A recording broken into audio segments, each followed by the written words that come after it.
Hello students, welcome to Edubeez. आज हम discuss करने वाले हैं प्लाज्मा मेम्ब्रेन, जिसको साइटोप्लाज्मिक मेम्ब्रेन या सेल मेम्ब्रेन भी कहा जाता है। हम डिस्कस कर रहे हैं topics of cell, the fundamental unit of life, chapter 5 NCERT book का, क्लास 9 का। जिनका फंडामेंटल क्लियर नहीं है क्लास 10 में, वो भी ये सीरीज देख सकते हैं, क्योंकि क्लास 11 में जाके उनको फिर से सेल डिटेल्स में पढ़ना होता है। चलिए शुरू करते हैं। प्लाज्मा मेम्ब्रेन, सबसे पहले देखते हैं इसका डेफिनेशन। सेल मेम्ब्रेन को, जैसे कि मैंने कहा, बोला जाता है प्लाज्मा मेम्ब्रेन या साइटोप्लाज्मिक मेम्ब्रेन। क्यों बोला जाता है ऐसा? क्योंकि प्लाज्मा का मतलब, प्लाज्मा मीनिंग फ्लूइड। सेल के अंदर एक फ्लूइड लाइक सब्सटेंस प्रेजेंट है, जिसको हम साइटोप्लाज्म भी बोलते हैं। इसलिए उस फ्लूइड को ये जो मेम्ब्रेन है कवर करके रखता है। It is something like this, cover करके रखता है, और उसके अंदर सारे सेल के इंग्रेडिएंट्स रहते हैं। तो इस मेम्ब्रेन को सेल मेम्ब्रेन क्यों बोला जाता है? क्योंकि वो सेल का आउटर बाउंड्री फॉर्मेशन कर रहा है। प्लाज्मा मेम्ब्रेन क्योंकि वो उस फ्लूइड को प्रोटेक्ट कर रहा है। साइटोप्लाज्मिक मेम्ब्रेन क्योंकि वो उस साइटोप्लाज्म को प्रोटेक्ट कर रहा है। इसलिए इसके 3-4 नाम हैं। तो इसका डेफिनेशन क्या है?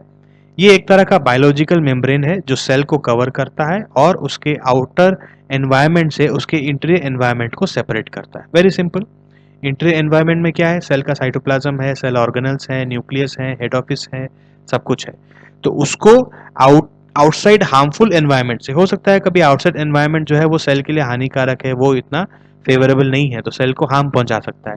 इसलिए उसको सेपरेट करना बहुत जरूरी है, उसको एक प्रोटेक्शन देना बहुत जरूरी है, और सेल मेम्ब्रेन जो है वही प्रोटेक्शन है। एक बार मैं इसका डेफिनेशन आप सबके लिए पढ़ देता हूँ।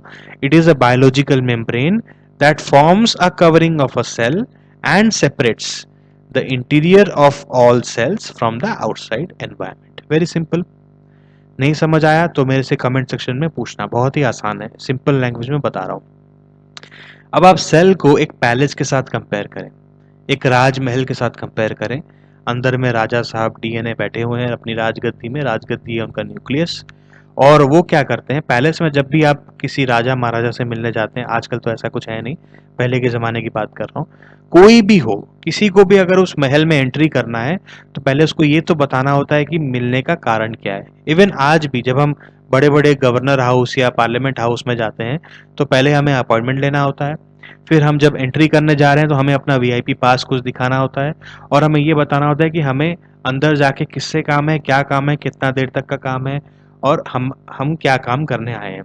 ठीक उसी तरह ये जो सेल मेम्ब्रेन है, ये एक ऐसा बाउंड्री चेक का काम करता है, ऐसा सिक्योरिटी चेक का काम करता है, जहां पर जो भी सब्सटेंस सेल के अंदर जाना जाता है, सेल को हम एक महल की तरह कंपेयर कर रहे हैं, महल के साथ कंपेयर कर रहे हैं, तो कोई भी सब्सटेंस अगर अंदर जाना चाहता है सेल के, उसको सेल मेम्ब्रेन से परमिशन लेना होता है।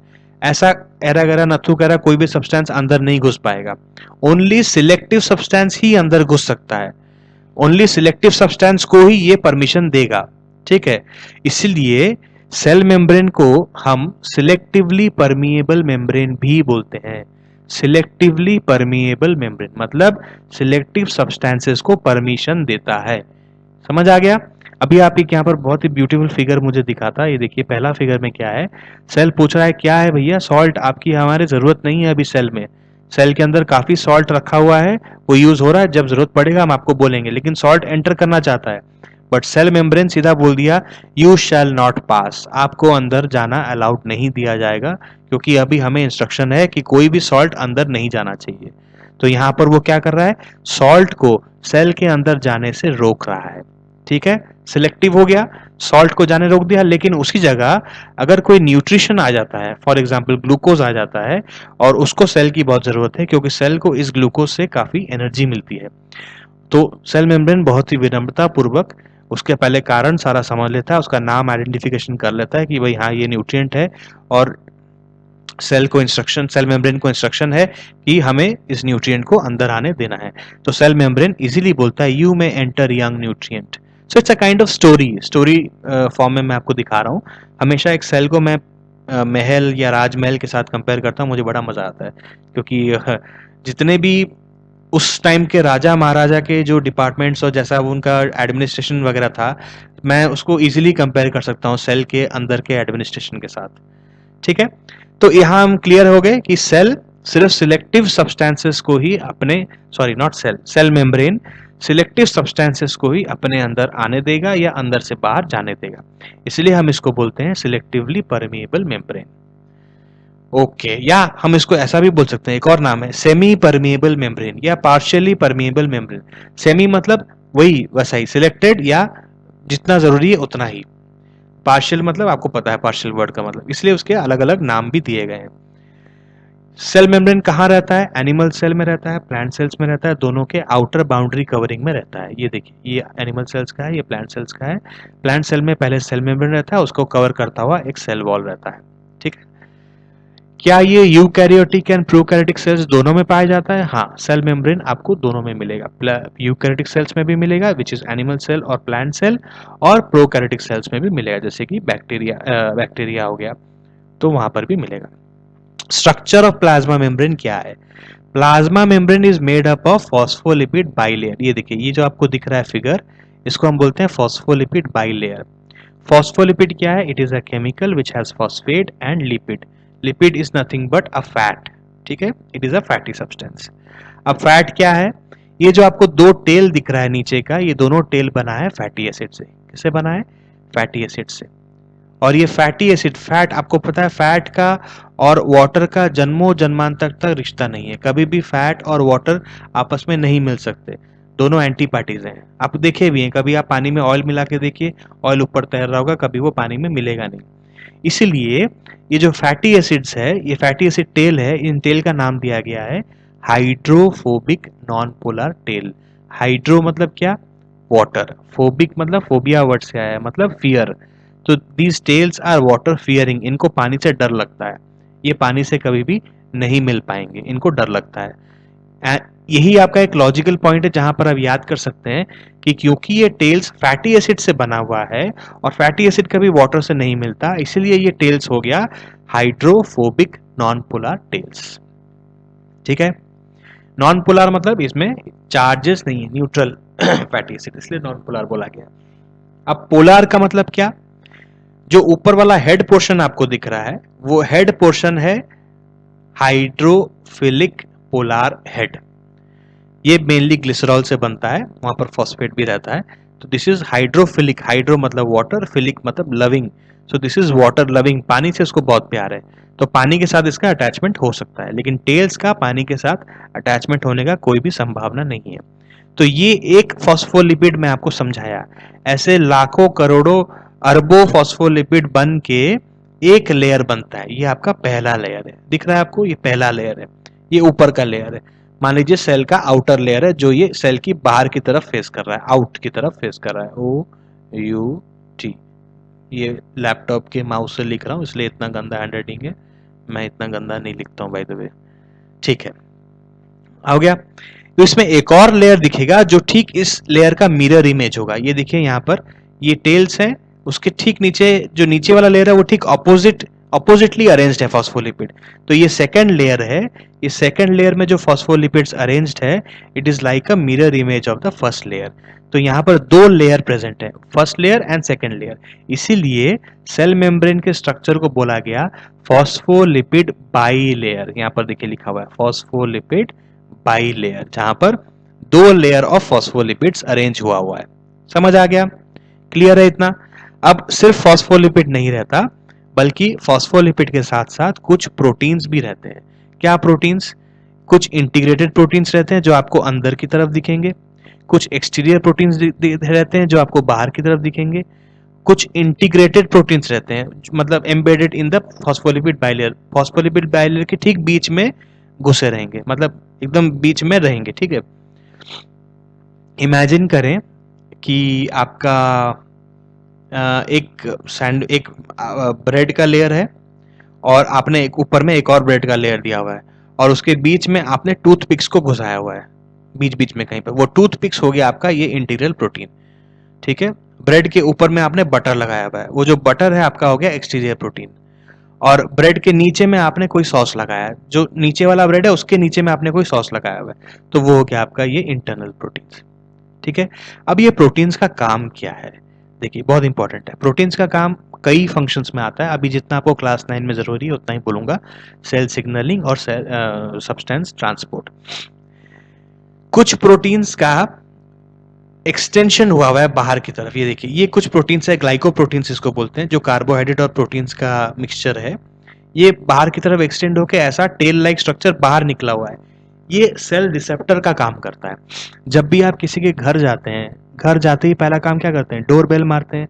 जब आप डोर बेल मारते हैं तो अंदर वाला पहचान लेता है कि बाहर कोई आया है, फिर वो आई जो डोर आई होता है वहां से देखता है कि बाहर कौन है, अगर अपना जान पहचान वाला बंदा है तो उसको अंदर आने देता है। ठीक उसी तरह ये सेल रिसेप्टर का भी वही काम है। जब कुछ केमिकल्स सेल को अप्रोच करते हैं तो सेल रिसेप्टर पहले उनको आइडेंटिफाई करते हैं, उनको पहचानते हैं, उनकी जान पहचान करते हैं, और फिर सेल को बताते हैं कि भैया जिसका हमें इंतजार था वो आके बाहर खड़ा हुआ है, हम उसको अंदर अलाउ कर दें। फिर एक सेल सिग्नलिंग होता है, सेल सिग्नलिंग के थ्रू पता चलता है कि हाँ ये सब्सटेंस बाहर आ गया है, इसको अब अंदर आने देना है। तो सेल रिसेप्टर का काम वही है, केमिकल आइडेंटिफिकेशन करना। वो सब्सटेंसेस जो सेल में अप्रोच कर रहे हैं, जो सेल की तरफ आ रहे हैं, वो सेल का और केमिकल के बीच में एक आइडेंटिफिकेशन करना, वो सेल रिसेप्टर का काम है। फॉर एग्जांपल हार्मोन, हमारे बॉडी में एक थायराइड हार्मोन रिलीज होता है जो थायराइड ग्लैंड रिलीज करता है। अब वो थायराइड हार्मोन को एक टारगेट ऑर्गन में जाके काम करना है। वो टारगेट ऑर्गन के सेल में वो सेल पहचानेगा कैसे कि थायराइड हार्मोन आ गया है, तो ये सेल रिसेप्टर्स जो हैं वो हार्मोन का केमिकल्स पकड़ के आइडेंटिफाई करके पहचानते हैं कि हाँ थायराइड हार्मोन आ गया है, अब वो थायराइड हार्मोन को हम अंदर लेंगे और वो अपना काम चालू करेगा। ठीक है, सेल रिसेप्टर्स बहुत जरूरी है, हर सेल में रहते हैं। तो ये सेल रिसेप्टर्स आपको फॉस्फोलिपिड बाइलेयर में ही मिलेंगे, प्लाज्मा मेम्ब्रेन में ही मिलेंगे। अब ये जो इंटीग्रेटेड प्रोटीन दिख रहा है आपको, ये बेसिकली ट्रांसपोर्ट के लिए हेल्प करता है। कुछ सब्सटेंसेस हैं जो डायरेक्ट ये प्लाज्मा मेम्ब्रेन के थ्रू पास नहीं कर सकते हैं, कुछ जिनका साइज थोड़ा बड़ा होता है, फॉर एग्जांपल मैक्रोमोलिक्यूल्स हो गए, कुछ प्रोटीन्स, कुछ कार्बोहाइड्रेट्स, जो डायरेक्ट प्लाज्मा मेम्ब्रेन के थ्रू पास नहीं कर सकते, बट उनको सेल्स में उनकी जरूरत है, सेल के अंदर उन मैक्रोमोलिक्यूल्स की जरूरत है। तो वो क्या करेंगे, एक चैनल का उपयोग करेंगे, एक चैनल प्रोटीन का उपयोग करेंगे। ये प्रोटीन उनको मदद करेगा बाहर से अंदर ले जाने में या अंदर से बाहर ले जाने में। तो ठीक है, इसको हम बोलते हैं चैनल प्रोटीन्स, जिसके थ्रू सब्सटेंसेस एक्सचेंज होता है। अब क्योंकि ये सारे इसके अंदर, इस बाइलेयर के अंदर घुसे हुए हैं, जब आप ऊपर से देखते हैं तो आपको मिक्सचर ऑफ डिफरेंट कंपोनेंट्स दिखता है, एक मोजाइक पैटर्न दिखता है। इसलिए सिंगर एंड निकोलसन करके साइंटिस्ट थे, रिसर्चर्स थे, जो ये फ्लूइड मोजाइक मॉडल प्रपोज किए थे, फॉस्फोलिपिड बाइलेयर को समझाने के लिए एक मॉडल प्रपोज किए थे। उस मॉडल का नाम था fluid Mosaic model. Mosaic model पता है, मैं आपको बता दिया क्यों दिखता है, क्योंकि ऊपर से डिफरेंट कॉन्स्टिट्यूएंट्स दिखते हैं एक साथ, जो एक मोजाइक पैटर्न में दिखता है। मोजाइक पैटर्न मतलब मान लीजिए यहाँ पर कुछ एक फ्लोर होता है ना, मोजाइक फ्लोर, कुछ रेड मार्बल रहते हैं, फिर कुछ ग्रीन मार्बल रहते हैं ऐसे, ये देखिए कुछ ग्रीन मार्बल रहते हैं और कुछ दूसरे कलर के मार्बल रहते हैं, ब्लैक हो गया। तो this is a kind of Mosaic structure. ये पूरा जो है ये सॉरी ये जो पूरा आपको स्ट्रक्चर दिख रहा है इसको हम बोलते हैं मोजाइक स्ट्रक्चर। तो जब आप सेल मेम्ब्रेन को ऊपर से देखते हैं कुछ इस तरह दिखता है, क्योंकि सारे protein, glycoprotein, cell receptor, bilayer, cholesterol, जितने भी और मॉलिक्यूल्स प्रेजेंट रहते हैं वो सब एक साथ कुछ ऐसे ही दिखते हैं। फ्लूइड क्यों बोला गया है, क्योंकि ये जो फॉस्फोलिपिड है, ये सिंगल फॉस्फोलिपिड जो है, ये बहुत इजीली उस लेयर में फ्लो कर सकता है एक फ्लूइड की तरह। मतलब वो स्टैटिक नहीं है, अपने एरिया में फिक्स नहीं है, वो मूवमेंट करता रहता है उसी लेयर में, लेयर के बाहर नहीं जाता, बट उसी लेयर में वो मूवमेंट करता रहता है पानी की तरह। जैसे आप पानी को अगर आप छोड़ दें एक टब में, तो जरूरी है कि पानी का एक पार्टिकल एक ही जगह में स्टैटिक है, नहीं, वो मूवमेंट कर रहा है उसी लेयर में। ठीक उसी तरह ये फॉस्फोलिपिड भी मूवमेंट करता था, इसलिए उस मॉडल में उन्होंने फ्लूइड भी ऐड कर दिया, तो पूरा नाम आ गया फ्लूइड मोजाइक मॉडल। स्ट्रक्चर समझ आ गया प्लाज्मा मेम्ब्रेन का, होपफुली आपको कोई दिक्कत नहीं होगी, बहुत इजीली मैंने समझाया। अब हम देखते हैं कि इसको सिलेक्टिवली परमिएबल मेम्ब्रेन क्यों बोला जाता है। ये तो मैंने अभी आपको समझाया, क्योंकि वो सिलेक्टिव सब्सटेंसेस को ही परमिट करता है, अलाउ करता है। फॉर एग्जांपल यहाँ पर देखिए ऑक्सीजन, कार्बन डाइऑक्साइड, वाटर, ये इजीली पास कर सकते हैं थ्रू प्लाज्मा मेम्ब्रेन।